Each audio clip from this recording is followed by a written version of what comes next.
Hello people, it's a lovely day up the woods today. Today I want to talk about the veterans and the serving soldiers, anybody that joined up to the Queen's armies. Yeah, been up and down the country supporting the veterans for various reasons: homelessness, PTSD, being persecuted by the state for doing their job in the 70s in Northern Ireland. And they all have the colours and they all have the regiments, and I guess they all have their grievances with each other or their views on each other, but they come together, a lot of them do, for the common good when it comes to the veterans. And I kind of supported the veterans along with a lot of other people, civilians, hoping that, you know, we could all support each other as a nation. Because the war that we're fighting at the moment is the war on children. So we're building up our children's army, and I guess this is an appeal for everybody, veterans, serving soldiers, young and old, to have a look at what we're doing, have a look at why we're doing it, and possibly sign up to the children's army, because we need you. We need you definitely, because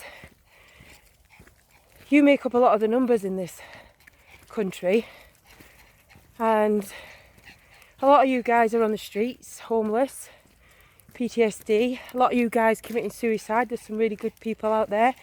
Norman McGuigan, for one, helping those with PTSD.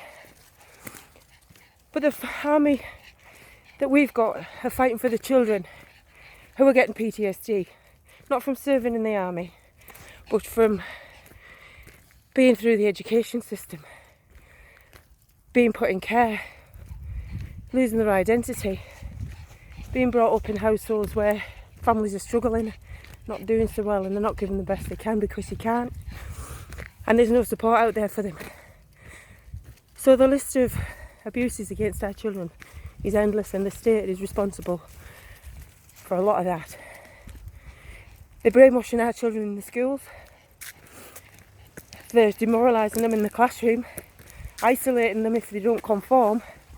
I mean, are these the soldiers of the future? All they've done is learn to conform, killing machines for the elite to make more money. You know? I mean, I'm sure a lot of these kids that join the army are there because they've got nowhere else to go, they've got no one else, they've lost their identity, they're looking for somewhere to belong.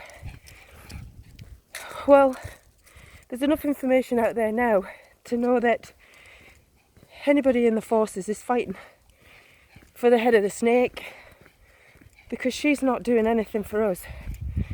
And you're making money for a lot of the elite and serving nobody in the country that you feel that you're serving.